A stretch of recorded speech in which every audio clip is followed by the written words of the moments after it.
Bonjour, soyez les bienvenus pour cette nouvelle vidéo. Alors, on va parler des énergies de la pleine lune. La pleine lune qui était datée d'hier, mais c'est pas grave parce que ces effets vont bien au-delà et vont durer pendant même, je dirais, quelques semaines, donc même 15 jours à peu près. Donc, cette pleine lune, elle est spéciale parce que elle est couronnée d'une éclipse totale du Soleil qui aura lieu le 8 avril. C'est un phénomène qui se produira que dans 80 ans, donc c'est vraiment très rare. D'ailleurs, elle sera visible aux États-Unis, je crois au Mexique pardon, et au Canada, dans une partie du Canada, à peu près, je crois. Mais on en aurait quand même les effets, hein, bien évidemment, sur le plan terrestre. Donc, la pleine lune, elle est en balance, donc c'est sous le signe de la balance. Mais le soleil est rentré depuis à peu près, je crois que c'est le 20 ou le 21 mars, le soleil est entré en bélier, donc c'est le signe opposé. Donc c'est très spécial parce que nous avons ces deux énergies et qui sont opposées et dans le tirage, elles ressortent. Voilà, donc je vais vous faire la lecture du tirage. C'est en tout cas une pleine lune très importante et ça va remuer. Voilà.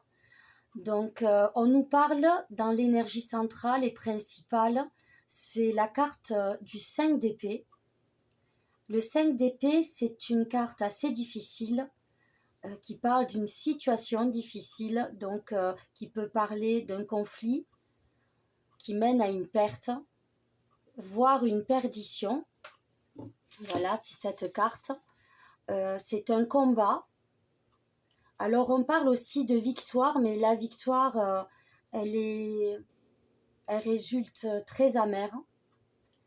On parle de trahison, de blessures qu'on peut infliger, mais aussi où on a pu être victime. Donc c'est une carte assez lourde. Mais c'est aussi, comment dire, avec ce conflit qui est intérieur, qui peut être intérieur et qui l'est forcément, même si à la base il vient de l'extérieur, c'est une carte de leçon karmique. Je vais vous expliquer. En fait, c'est une carte où on peut avoir, bien sûr, on va récolter ce que l'on sème et selon les actes que l'on pose. Donc, c'est une carte très difficile parce qu'il peut y avoir une situation extérieure qui nous pousse à réagir d'une certaine façon, qui sont bien sûr, c'est humain, hein, on va réagir par rapport à nos propres souffrances, à notre propre vécu, mais ça va être un résultat assez mitigé et surtout qui va nous laisser dans un sentiment et une situation même de perte. Voilà, donc c'est pas très gai, mais ça va être l'énergie principale de cette pleine lune, donc ça va remuer fortement au niveau de l'extérieur et donc de l'intérieur. Mais on dit avec ces deux cartes, et pas des moindres, c'est quand même la tour, la maison Dieu aussi, on peut l'appeler en tarot, et le roi d'épée. Donc la tour, c'est quelque chose, c'est donc un effet extérieur qui vient, vous voyez, complètement détruire le sommet de cette tour, qui est le symbole de notre intériorité, voire même de de l'extériorité aussi, bien sûr. C'est un choc brutal, ça peut être aussi une révélation, mais c'est un changement très brutal. Ça vient d'un coup, donc c'est une énergie qui va venir un peu nous bousculer, même pas mal nous bousculer. On dit qu'il y a quelque chose qui doit être détruit. Peut-être cet esprit-là de combativité, de vengeance, de conflit, Il y a quelque chose qui doit être détruit, qui doit s'effondrer. Voilà, c'est ça. C'est un changement profond, mais vous voyez, les bases là, elles sont pas détruites, elles sont bien solides et donc tout peut être reconstruit. C'est la carte vraiment de la transformation intérieure. On doit laisser quelque chose s'écrouler, partir, se détruire, s'effacer. Et c'est justement par rapport à ces conflits, à cet état entre guillemets de guerre qui doit partir. On doit accéder avec ce roi d'épée qui est, on va dire, le roi le plus fort, le plus puissant du tarot. Le roi d'épée, c'est le roi de la connaissance, c'est le roi de l'action juste aussi. Il sait, mais il sait aussi poser ses limites. En fait, on va nous demander ici de poser les limites dans la justesse. Se faire justice, c'est pas forcément être dans un état de combat, mais se faire justice dans la justesse de nos limites, poser nos propres limites, donc se connaître, savoir qui l'on est, afin de poser une compréhension, afin de poser l'acte juste dans la communication, bien évidemment, et dans l'action aussi, je dirais. C'est un combat, c'est un autre combat, il faut choisir ce combat, le combat, lequel nous voulons mener.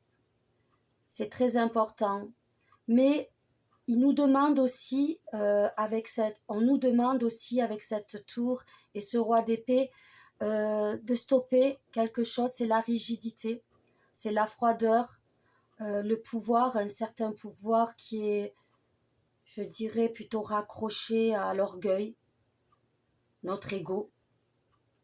Voilà. D'ailleurs, cette carte qui est de ce super tarot mélangé d'oracle Umrazai, ces cartes conseils, elles nous parlent du territoire intérieur et du territoire extérieur. Je suis conscient de qui je suis. J'agis dans mon absolue vérité. Plus on va se connaître, plus on va être honnête avec soi-même, plus on posera l'action juste avant les débordements. Voilà, c'est important. Et pour cela, on va dire qu'on doit détruire tout ce qui est en rapport avec cette combativité, cette forme de brutalité, je dirais, pour aller vers un commencement. Là, ici, il y a un nouveau départ dans l'émotion, on va dire dans la douceur. On nous demande d'ancrer avec cet as de denier un nouveau départ dans la sensibilité, la douceur, faire un travail. Ça va être un processus, peut-être un long processus qui va nous mener à un travail intérieur beaucoup plus paisible, mais il est important de faire ressortir cette émotion, d'ancrer ce changement, parce que ça fait partie de nos richesses. Il faut aller dans le sens aujourd'hui de cette douceur.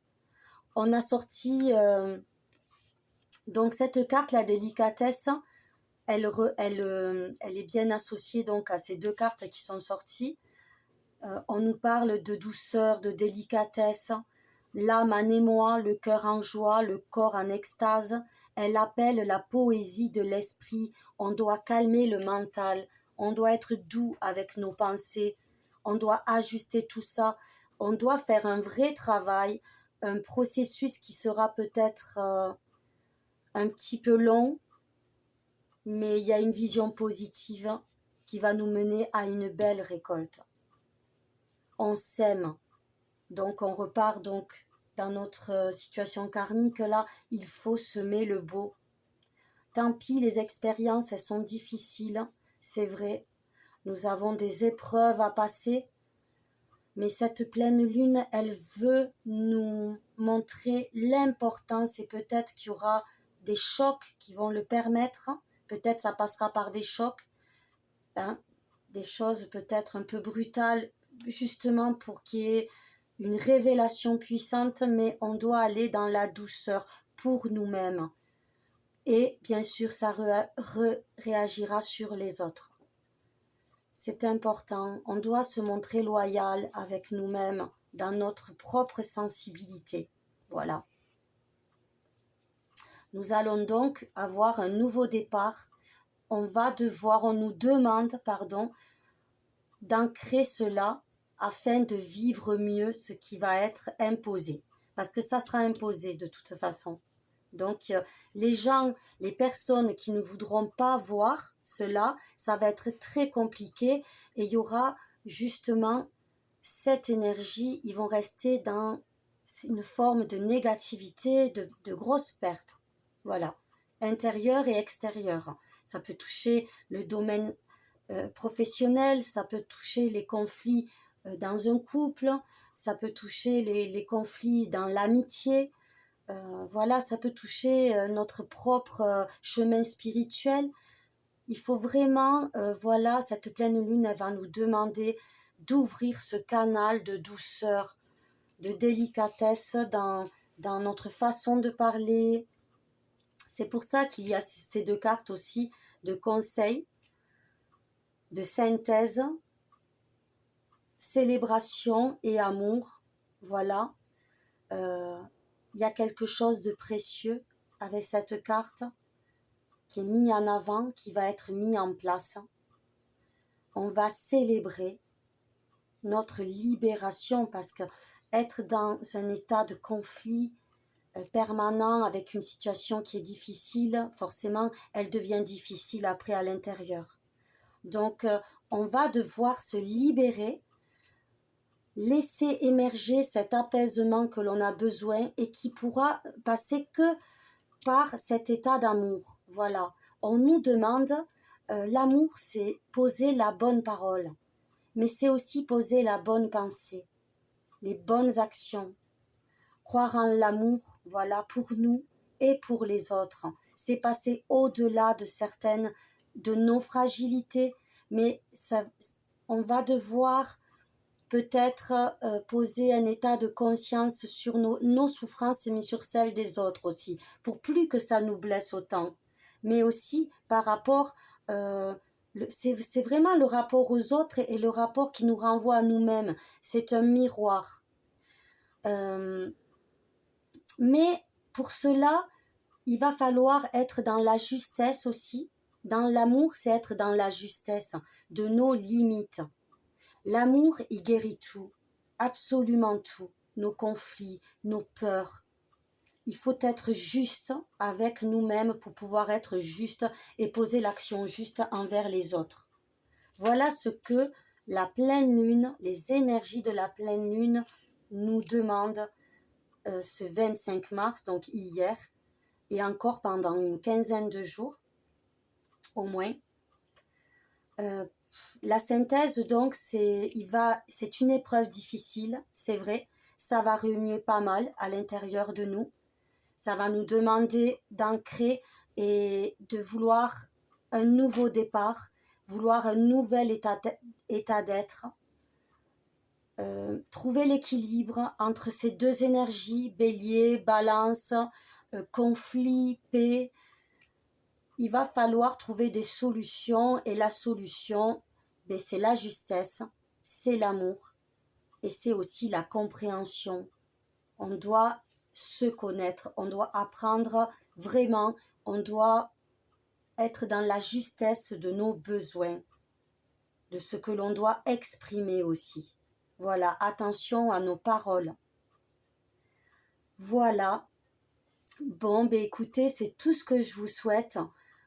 Trouver la paix, trouver la justesse pour vos limites, avoir une fermeté d'un côté et une sensibilité et une délicatesse d'une autre. Voilà. Je vous souhaite une belle journée. Je vous remercie et je vous dis à bientôt.